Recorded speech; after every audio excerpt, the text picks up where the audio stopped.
òṣùpá olómìróró. mo tún kí yín káàbọ̀ lórí ètò Adùn ní Yorùbá fún tòní. bàbá àgbà káàfàtà lórúkọ tèmi ń jẹ́ o. gbogbo ẹ̀yin tí ẹ wo abala kìíní èyí tí eléèbó ń pè ní ẹpísòdù àkọ́kọ́ òkè yẹn ṣe o bóun lẹ ti rí i sí. ẹ má jẹ́ àdé ìnàpẹ́nu ẹ já tẹ̀síwájú nínú ìwé tá à ń bá bọ̀, ìwé tí bàbá wa olóògbé D.O. Fágúnwà tí wọ́n kọ, èyí tá a pè ní Ògbójú Ọdẹ Nínú Igbó Irúnmọlẹ. Ògbójú Ọdẹ Nínú Igbó Irúnmọlẹ. ẹ ṣé o, ẹ tún wá nǹkan fìdílé nǹkan, ẹ pa àwọn ọmọdé ẹ pa àwọn àgbààgbà, ẹ jẹ́ kí gbogbo wa jọ péjú pésẹ̀ ká tún jọ wètò náà lónìí, ká tún jọ gbọ́ ìtàn náà sọ́wọ́ wájú bá a ti ń bá a bọ̀ lóní wẹ́rẹ́wẹ́rẹ́. ìṣẹ́jú 5 péré náà la ní fún abala tòní, ẹ jẹ́ a máa bá wa bọ̀ ká tún wo bí tá a tún máa bá kìíní ọ̀hún dé lónìí. Adùn ní Yorùbá pẹ̀lú bàbá àgbà Káàfàtà. ìmọ̀lá bá a dé lánàá ẹ mọ̀ ó dà ńgbà náà n ò ní padà sẹ́yìn o, èyí ni kẹ́ lọ rèé wo ẹpísòdù àkọ́kọ́ èyí tá a nà ń bẹ lánàá. tẹ́ bá ti wò ó dé parí ẹ wàá tẹ̀síwájú lónìí. ó yá ẹja kan lu agbami ìtàn náà lọ. Adùn ní Yorùbá o. Adùn oyinlédè wa ọmọ Yorùbá ẹ tẹ́tí ẹ gbọ́ ètò àgbọ́ fi kọ́gbọ́n. ní òwúrọ̀ ọjọ́ dáradára kan báyìí ni ojú ọjọ́ mọ́ kedere. ìkúùkù lọ sí ilé rẹ̀, àwọn ẹranko ìgbẹ́ sùn lọ, àwọn ẹranko ilé ń jẹ àmúwá Ọlọ́run, àwọn ẹyẹ sì ń yin ẹlẹ́dàá wọn.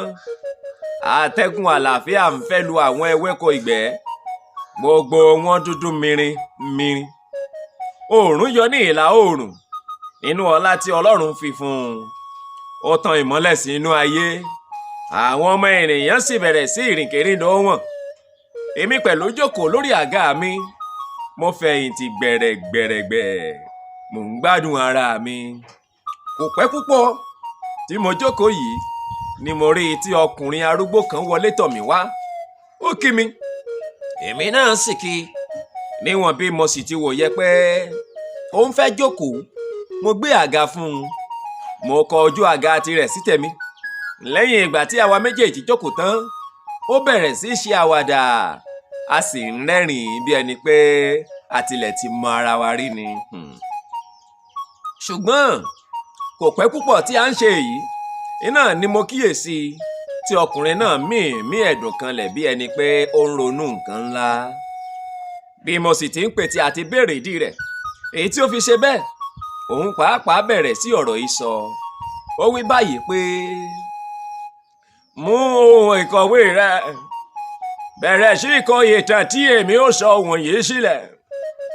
má ṣe fi í sílẹ̀ di ọjọ́ mìíràn o, kí àǹfààní rẹ̀ kí ó má bàa rí ọ kọjá. èmi pàápàá kì í bá ti wá lónìí bí kò ṣe pé mò ń ronú ẹ̀yìn ọ̀la, nítorí ẹ̀rù ń bà mí kí n má bàa lọ kú ní àìròtẹ́lẹ̀, kí ìtàn náà sì kú pẹ̀lú mi.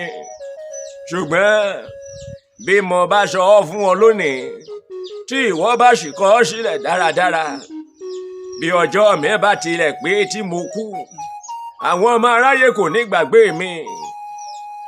lẹ́yìn tí ó sọ báyìí tán, mo yára sáré lọ sí ibi tí àwọn ohun ìkọ̀wé mi wà. mo kó wọn wá sí orí tábìlì mi. nígbà tí mo sì sún àga mi mọ́ tábìlì tán tí mo jókòó dáadáa, mo wí fún ọkùnrin náà pé mo ṣetán kí ó máa bá ọ̀rọ̀ rẹ̀ lọ. ó sì bẹ̀rẹ̀ sí í sọ ìtàn ara rẹ̀.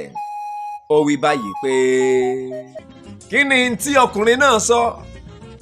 bó ni ó ti sọ ìtàn rẹ̀? kí ni ìtàn tí ó sọ fún arákùnrin tí ń kọ ìtàn yìí sílẹ̀? ẹ tún já pàdé lọ́la o lórí ètò tá a pè ní Adùn ní Yorùbá pẹ̀lú bàbá àgbà Káàfàtà. èmi ta ti ń bá ìwé kan bọ̀ lọ́wọ́lọ́wọ́ tá a pè ní Ògbójú Ọdẹ Nínú Igbó Irúnmọlẹ. ó dọ̀la o.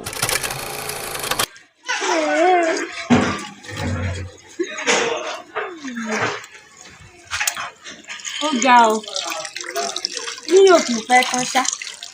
ó dáa, ẹ tún pàdé bàbá àgbà Káàfàtà lọ́la fún episode 3.